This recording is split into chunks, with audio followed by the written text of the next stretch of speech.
Hey, welcome back, AP Micro Gang.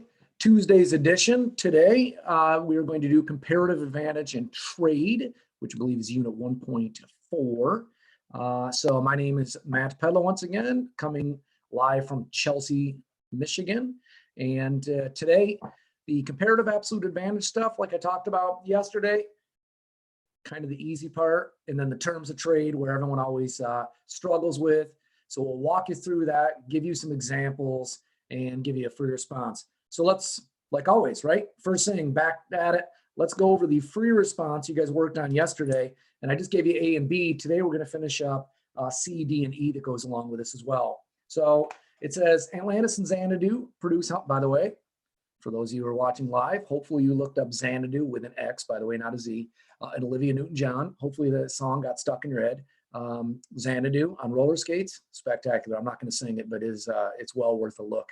So this is an old question they redid, and they respelled Xanadu. I don't know if the movie got a little upset or whatever, but they produce helmets and baseballs, no more tractors.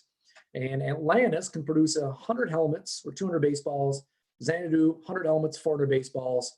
So they experience constant opportunity cost. So remember from yesterday, constant opportunity cost can be a linear curve, linear line, and producing helmets and baseballs. Draw a correctly labeled graph illustrating the production possibilities for Atlantis and Xanadu, showing helmets on the horizontal axis, baseball on the vertical. So once again, I know you guys aren't going to have to draw graphs, but it's one of the skills of AP Micro, right? Using graphs to show things. And what are you trying to show? What are you trying to explain?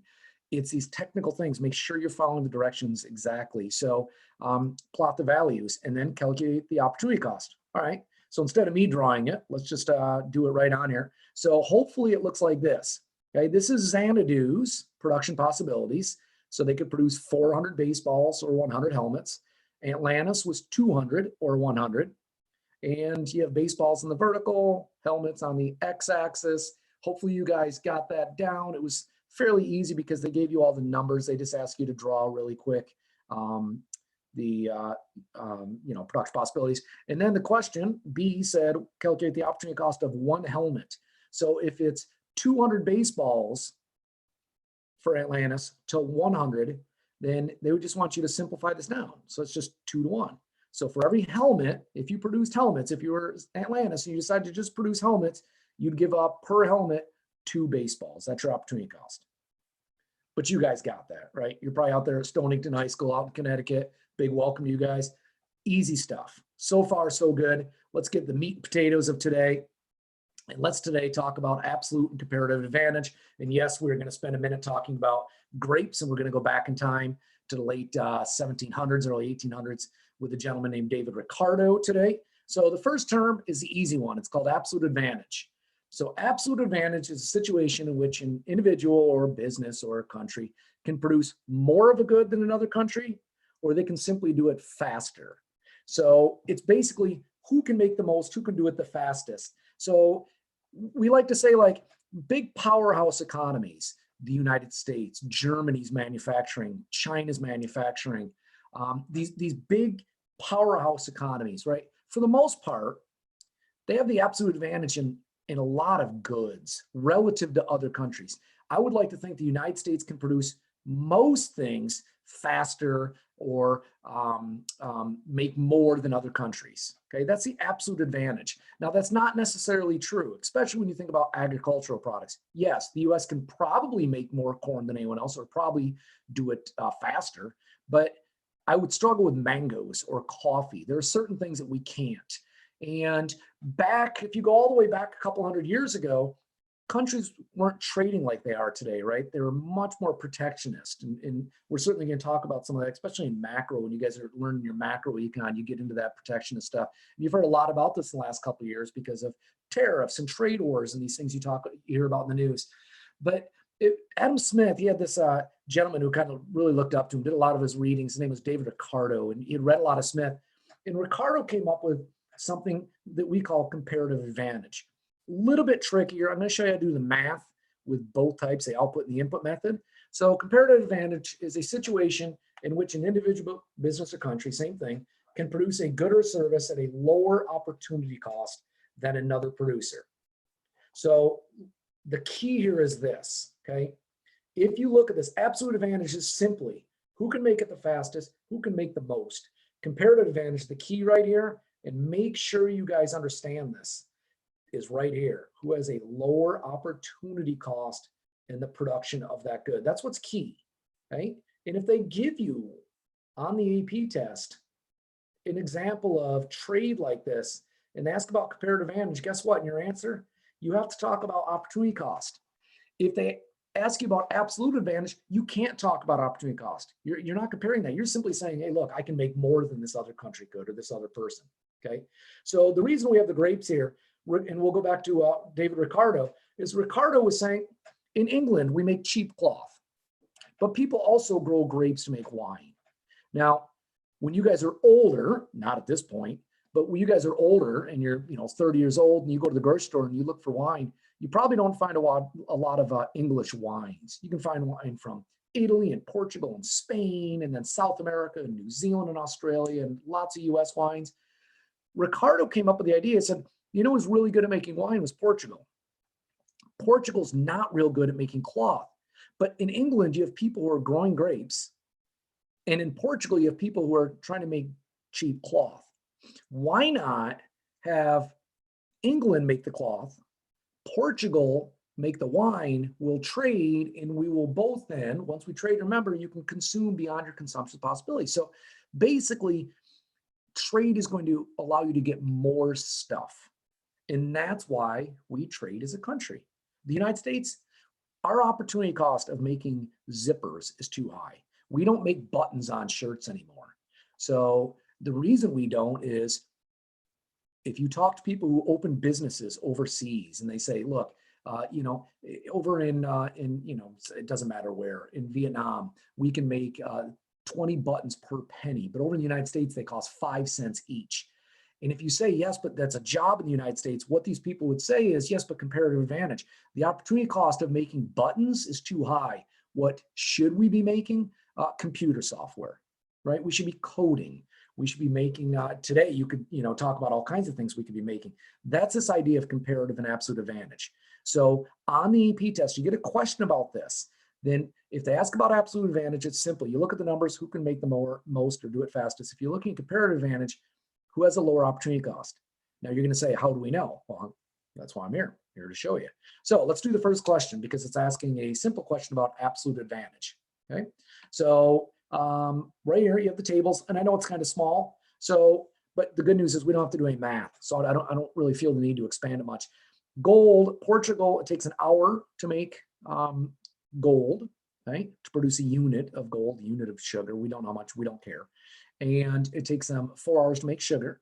In Spain, to make gold, it takes 2 hours. And for sugar, it takes 3 hours. So who has the absolute advantage in the production of sugar? Okay, so all we care about right now is this, sugar. We don't care about gold anymore. We're not comparing the two. So the question is, who can make the most or do it the fastest? Well, boom, there it is. So the answer is Spain. And why is that? Not because opportunity cost. It can't be B, because they're asking about absolute advantage, because it requires fewer total hours than it does Portugal. It only takes Spain 2 hours to make a unit of gold. I don't know how you make a unit of gold. And it takes,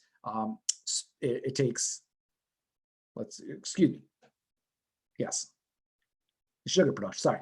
It takes, I know I was doing this. So it takes Spain because it's taking them fewer hours to produce the sugar. Okay, so easy stuff, right? 3 hours to 4 hours. Moving on, let's talk now about this, okay? So this is what we're going to call the output method. This is how, so that's absolute advantage. And we're moving on now. So the absolute advantage is the easy stuff. Who can do it the fastest? So Spain could, right? It took them less hours in Portugal to make gold, sugar, whatever they're talking about. Output method. How much output? So make sure you understand this, okay? The output method is how much output can be produced if your inputs remain constant. Once again, let's go back a week or two. What are inputs, right? It's us, our factors of production, we're labor. So right now, this is an output method. It says the table above, and make sure you read closely, because when you read it, they're not going to say like this is an output or an input method. It's just going to have you do it, and you have to get that information. So the maximum number of palm leaves or coconuts they can pick in a day. Here's the key. It is an output method if your inputs, either your land or your hours needed, don't change. The remaining constant. That's what I mean when I say your inputs remain constant. The hours it takes or the acres it takes, so your land, things like that. So this is an output method, and the easy way to remember this, right? And you'll have teachers say this. I remember years and years and years ago, listening to a teacher say this, that output, the easy way they did it was O for output, other goes over. So here's how you do this. If you're Robert and you're making palm leaves, you can pick. So let's not worry about Frank right now. Okay. So if you want to draw this on your notebook, you can kind of follow along with this because we're going to do some math. So if Robert decides to make palm leaves, okay, he can make 8 in a day, or he can make just 2 coconuts, right? So he can pick palm leaves, he can pick coconuts. So let's do some math. And here's what you're going to do here. You're going to put a number right up in this box. So if Robert can produce or pick 8 palm leaves, and he could only do 2 coconuts, then every time he finishes with 1 palm leaf, how many coconuts would he have had done? So he could do 8. So for every 1, he would give up 1/4 of a coconut, right? Because he's doing 4 times as many palm leaves. So what do I mean when I say the output means the other goes over? So the other, so I'm looking at palm leaves, meaning coconut is the other. So 2 over 8 equals 1/4. You see what I did? The other 2 goes over the 8, so 1/4. So this would be 1/4 of coconut, and I'm not going to write coconut because it's hard to write. Now let's look at Robert. Once again, let's not worry about Frank. If Robert decides to make coconuts, he can make 2 per day or pick 2 per day. He could have picked 8 palm leaves. So for every 1 coconut, he would give up 4 units of palm leaves. He could have picked 4 palm leaves. Okay. Now let's not worry about Robert. Let's go to Frank. So Frank can pick 10 palm leaves, or he could have picked 5 coconuts. So once again, other goes over. 5 goes over 10, which is 1/2. And then every single time that he could have picked a coconut, he could have had 2 palm leaves, right? So the other goes over. 10 over 5 equals 2, and that's his opportunity cost. If he made coconuts, he'd give up 2 palm leaves. So now what you do, that's how you do the output method. That's step 1. You have to do the math. Step 2, you have to figure out who has a lower opportunity cost now. Now you're going to compare between countries or people. So if Robert does palm leaves, his opportunity cost is 1/4. And if Frank picks palm leaves, his opportunity cost is 1/2. So 1/4 is lower than 1/2. Robert should go ahead and pick palm leaves.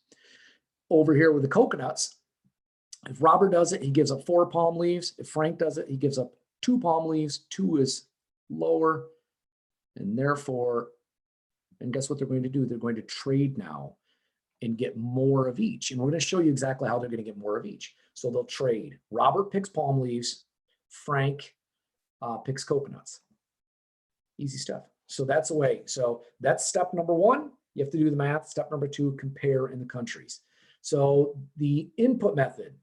So let's do another one of these. So what students have always said in my 20-something years of teaching is, oh, it's kind of the opposite. I don't like when they say that because then they're going to screw things up. The input method, it goes over. I for input, and it shows the number of resources. So time or land, like acres required to produce a good or a service, okay? Now their outputs remaining constant. They want to know, right? If Kim and Maria are either going to install a computer or paint a garage, this is how, long it's going to take them. So watch what they did here. If you go back to this one, they had the names over here.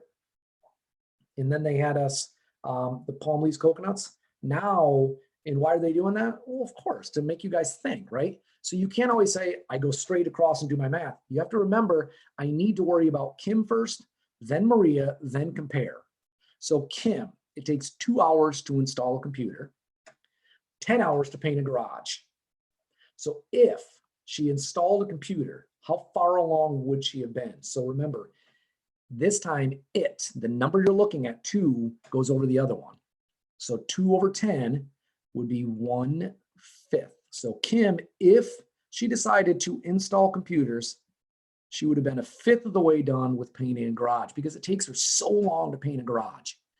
Down here, if Kim decides to paint garages, she finished with 1 garage. It took her 10 hours, but during that 10 hours, she could have had 5 computers installed. So that's her opportunity cost, 5 computers. Maria over here takes her 4 hours.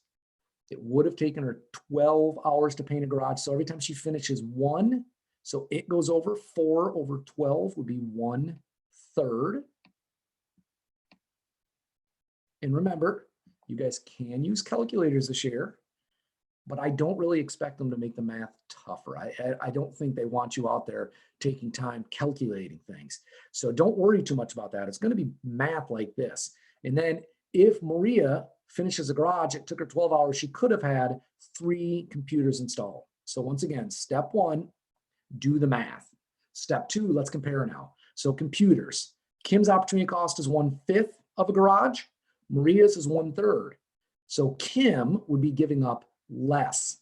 So Kim, should install computers.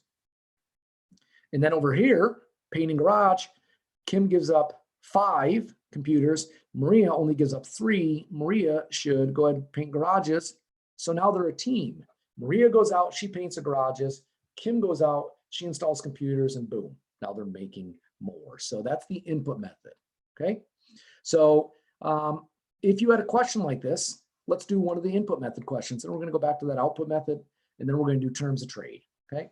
So the table below shows the number of hours it takes for Kim to install a computer, paint a garage. So it's the same thing we did, right? I'm not going to do the math up here. It'll be really hard for you guys to see these tiny little numbers, but all you have to remember is Kim should take care of computers. Maria should take care of garages, okay? Easy stuff. So if the tasks are assigned according to comparative advantage, which of the following is true? And once again, we just said this, right? Kim, I think it was Kim, right? Yep, computers, Maria, garages. See, there you go, okay? So you just look who should do what. Boom. All right, let's get a little bit more in depth now and then wade you into the deeper end of the pool, because right now we're in the shallow end. We're going to go waist deep here in a second. So when we talk about something called terms of trade, it's a little more difficult. So the first term you guys need to know is what's known as specialization. Okay, and specialization is when you limit production or the study, typically production in this case, to one particular good. Okay, so that's kind of we'll start there.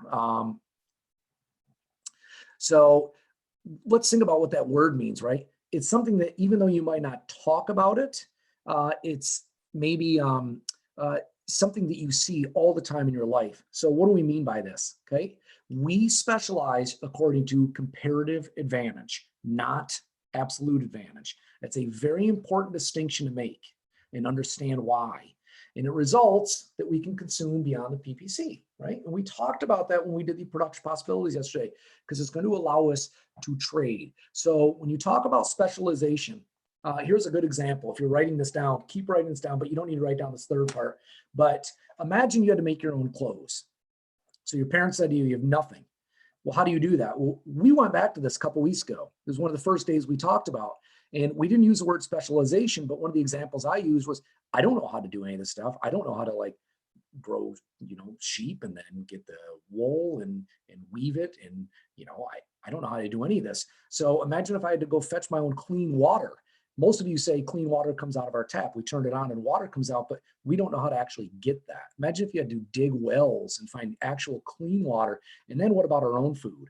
So if you remember when I talked to you guys about the 3 basic economic questions that all societies had to answer, what to produce, how to produce, and for whom to produce, this is kind of what we're talking about. We could make people specialize. So maybe if we go back to that example and we're on an island, 5 people who are the best hunters, the best food gatherers, they're going to specialize. They're not going to look for water. They're going to let other people do it because they can go get more food. Those water people can get more water. We'll trade and we'll all be better off.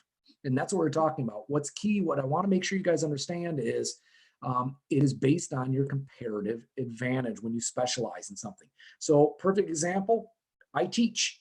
and I get paid money. And then I use the money, I go to the store and buy things. But in reality, if you got away from money, right, all I'm doing is trading. So let's say your parents own a business where if my basement was flooded, they would come in and redo it. So I specialize, I teach maybe their daughters, and then all of a sudden a bad rain comes and my basement floods. They come and they find the contractors and redo everything. So they're specializing in that, and I'm specializing in this. Because imagine, what if I had to redo my own basement? I don't know how to do all that. I'm not going to rip out, moldy carpet and all that. And imagine what if they had to teach AP microeconomics to their daughters who have 8 million questions. And so maybe we're better off by specializing. So that's important to understand as we move forward. We're going to use that term. So let's talk now about the terms of trade. Okay, let's go back to this one right here. Robert and Frank. If you remember our math, okay, this is the output method again. So if Robert makes palm leaves, right? Don't worry about Frank down here.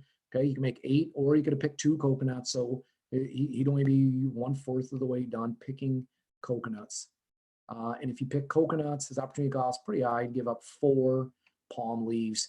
And then down here, Frank, boy, he's really good at picking palm leaves. So that would be 1/2, because of an absolute advantage, right? You could pick more, but look over here, Frank definitely is not going to stick with palm leaves. Even though he could pick more, once again, we specialize based on comparative advantage. So Robert has comparative advantage, 1/4 is less.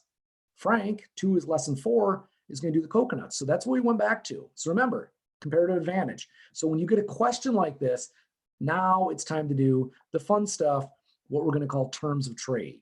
So focus, because this is what kids struggle with. And if you see a terms of trade question, there's a number of kids who are like, ugh, terms of trade stuff. So let's go back and let's make a note. Robert is going to make palm leaves. Frank is going to pick palm leaves. Frank is going to pick coconuts because they have the comparative advantage. So they're going to specialize. Robert palm leaves, Frank coconuts. Okay. So Robert's going to palm leaves, Frank coconuts right there. All right, so far so good. So they want to know terms of trade. And what they mean by this is, so let's look above and it says, which finds true? Robert has a comparative advantage of picking coconuts. No, we know that's not true. Frank and palm leaves, no. So A and B, totally wrong because we just did the math. So now all of a sudden you see they could benefit from trade if the terms were 1-to-1, 1-to-3, or 1-to-5. So it's a good time to go through this. Okay, here's how you do this. Now the quick and easy way, kids always say is, I know that, so what I've done here, first of all, make a little chart. It can be quick, sloppy, doesn't matter. You got Robert, you got Frank, palm leaves to coconuts. So if Robert can make 8 palm leaves to 2 coconuts, that is, if we reduce that down, it's a 4-to-1 ratio. And Frank, 10-to-5, if we reduce that down, is 2-to-1, okay? And so kids often say, every time we do these, the ratio has to fall in between here. Okay, true, but let's talk about why. So let's say we said Frank is going to go ahead and make the coconuts. If Frank is making coconuts, right, the most he could make, if he decided to do everything himself, instead of trading, the most he could get is 2. Frank is going to want to get more than that, right? Anything more than 2 for Frank, he's good. Robert is not going to make coconuts. He's going to trade. If he did, he'd have to give up 4. He's not going to give up more than that. He would just do it himself. So understand that. So if we look at 1-for-1, okay, Robert might say that's okay, but Frank, he's already making coconuts. He could do it himself and get 2. Why would he trade and get 1 coconut for 1 palm leaf? That doesn't make sense. Right now he can do it and get 2 for 1. So C's off the board. E, they can both benefit if they do 5 for 1. So Frank, who right now he's making coconuts, he's going to anyways, and the most he could do is 2. If he could get 5 for that, not bad. But Robert, right, he's not making coconuts. He's going to trade. If he picked coconuts, his opportunity cost is 4. It's a 4-to-1 ratio. Why would Robert give up 5 to trade? That doesn't make sense. He would do it himself.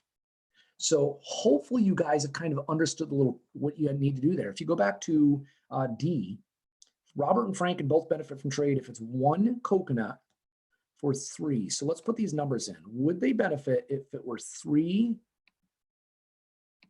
palm leaves for 1 coconut? Okay, let's start with Frank. Frank picks coconuts, and if he did it himself, the most he could get is 2. If he trades, he can get 3. Love it. You're getting an extra palm leaf.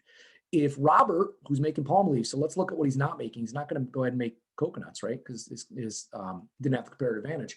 So right now, for every 1, he'd have to give up 5. If he trades, he only has to give up 3. And that is a beautiful thing. So 3-to-1 works for both of them, and D is the answer. So it'd be a 3-to-1 ratio and falls right in between 2-to-1, 4-to-1. Okay, so don't overthink this terms of trade stuff. And then a country, so kind of a quick one. I like working on these for kind of these explanation points that we keep talking about. So a country can consume beyond its present production possibilities curve when it. So go ahead and take 1 second, read these over, see what you think. Here's the last multiple choice.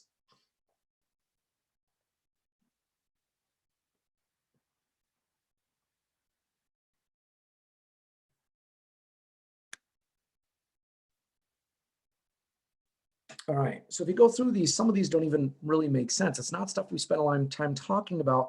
What have we talked about? How do you consume beyond your present production possibilities, right? You get new technology, new immigration, or maybe you trade. And so, boom, you trade with other countries. Therefore, you're taking advantage of the comparative advantage. Remember, if they ask about comparative advantage, use these terms, opportunity cost. So we started this one earlier, and now is a good chance to finish this one. So when we were looking at it earlier, we had, I think we did A and B, correct? All right, so let's go to C. So I'll do this one with you, walk you through it. I'll give you the next one, and we'll be wrapped up, okay? So C, which country has an absolute advantage in the production of baseballs, Atlantis or Xanadu? So all you're looking at is baseballs, right? And once again, the first thing you always need to do when you look at these is figure out, step number 1 is always, is this an output or an input method? And remember, this is one of those that besides A, not a lot of graphing involved that you would have to do. So these are questions that like theoretically might be part of this exam, right? Because it's a lot of explanation points. In terms of trade, you'd have to explain why, who's going to give up less, who's going to get more, that kind of thing. So let's look at baseballs, and it says using equal amount of resources up here. So once again, this has to be output. Their inputs are staying the same. So Atlantis can produce 200, Xanadu can produce 400. So C, who has the absolute advantage of baseballs? Xanadu. And if there was an explanation point, what do you say? Don't say opportunity cost. You can't say that. Don't say comparative. Just say because they can produce more. And you leave it. You keep it simple. And then D, which country has the comparative advantage in the production of baseballs? Okay, ready? Let's look at this. You got Atlantis and Xanadu. Let's start with Atlantis. So they can produce 200 baseballs or 100 helmets. If it's an output method, the other goes over, so 100. So every time you finish 1 baseball, you could have been done with a half of a helmet, because per day, they're only making half the amount of helmets, right? And over here, Atlantis, for every time they finish 100, they could have made 200, so they'd be giving up 2 baseballs for every 1 helmet.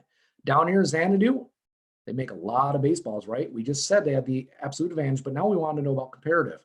So the other number goes over, 100 or 400, right? Other over, so it's 1/4. And then over here, 400 over 100, right? Xanadu would give up a lot of baseballs if they decide to make helmets. So right now, who has the comparative advantage in the production of baseballs? Xanadu. The explanation point, because they have the lower opportunity cost. And don't say because they have the comparative advantage, because now you're just repeating the question, which is not good. So who has the comparative advantage in the production of baseballs? Xanadu, because they have a lower opportunity cost. Or you say because 1/4 is, right? They have lower opportunity cost because 1/4 is less than 1/2, and now you're really smart. And then E, boom, terms of trade. So let's take a second. Once again, what did I do? I made the chart down here. So Atlantis, 200 to 100 is a 2-to-1 ratio.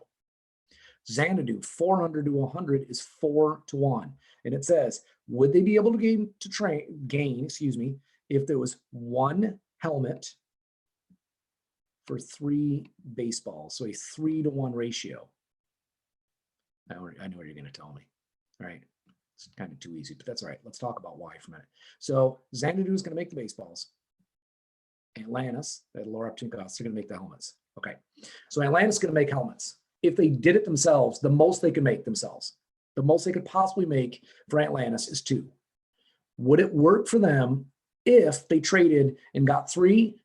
Yes. They'd get an extra baseball. Who doesn't like an extra baseball? Let's look at Xanadu.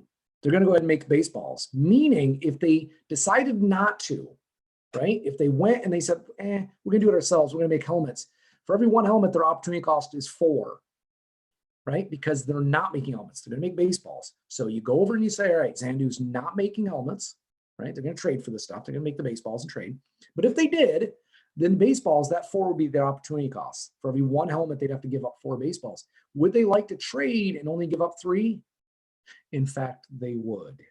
And that would be really good. So yes, they both benefit in the explanation point, because it benefits honestly, what you'd want to say is Atlantis would get an extra baseball, and Xanadu would give up 1 less baseball, something like that. Okay, so the opportunity cost would be lower. So here's what's key on this stuff, you guys. In recent years on the AP, terms of trade stuff, they've often given you the terms of trade and said, which country does it work for and why, or does it work for both? And a lot of times it only works for one. And the reason is they want kids to be able to show they understand the rationale. What is the math behind this? So that's important for you guys to understand, okay? So today, let's think about what we learned. Absolute and comparative advantage, terms of trade, and that's the 3 big things. Step 1, is it output or input method? Step 2, do the math. Make sure you are looking at the individual or the country first before you compare the 2. Then figure out who has the absolute comparative advantage, right? And when you get to comparative, it's all based on the math. And then you can figure out the terms of trade based on the ratios. So it's kind of a step-by-step process. And as long as you figure out how to do these steps, and you can go back and see how to do this, you guys will be golden. So the good news, like always, why don't we leave you with 1 to do? We can go over it tomorrow. Tomorrow's a lot of fun stuff to talk about, because tomorrow you're going to figure out why, when you have a cup of coffee and a donut in your hand, why you take a sip of coffee. Because right now you might not know, but it's all economics, right? And some of you think, no, it's not, because I'm thirsty. Well, you're not using the correct terminology. Tomorrow we're going to teach you the correct. It's margin utility per dollar. And so you can start using these terms. So let's look at this one. We're not going to take the whole time to do it. Let's take about a minute and a half. And then you guys can, go through this and look at it on your own. So you have 2 countries, once again, A and B, cloth and wheat. Wow, it's good. It's going back to Ricardo as well. Good for him. He's a big wheat guy. And as shown in the figures above, so country B can produce 100 and 300, and country A 100 and 100. So step 1, is this an output or an input? It's saying they have an equal amount of resources and they can produce this. So this is an output method. This is how much they can produce. It's not saying this is how many acres or this is how many hours it takes. They're saying this is how much they can make. So now you know it's an output. Step 2, let's make our chart, just like I showed you. So you have country A, you have country B, wheat and cloth. Put your numbers in. So A, you can figure out right now. B, do the math. It's output. The other goes over. C, it's based on math. And then D, you're going to figure out if they changed up the terms of trade, who's going to benefit and why. And what I'm really going to be interested tomorrow when we go is to see how many of you got D correct. But more importantly, can you get that explanation point for D? Because if this is on the AP test here on May 20th or 1st, whichever day the mic is, if this is one of the questions on the AP test, so imagine if it's a terms of trade question. So Mike's on the 20th, right at 4 o'clock, your micro. So imagine that explanation point. That's going to become a very, very, very important explanation point. So let's get through this terms of trade stuff before we move on tomorrow. Okay. So boom, hopefully you guys got the key today. Learn those skills, doing some math and looking at these graphs. I remember, once again, I've read a number of articles from all over the country. A lot of newspapers have had articles about you guys taking your AP test and how they're changing up and how long they're going to be and all that kind of good stuff. And one of the things they always mention is College Board is really trying to make sure every kid has access to figure out where they could go to take this. So there it is, cb.org/tech. And thank you for watching. I certainly hope you will join again tomorrow at 3 o'clock. Let's finish up that practice question. We'll go over the answer tomorrow. And you guys stay safe. It was good to see you guys today. Take care.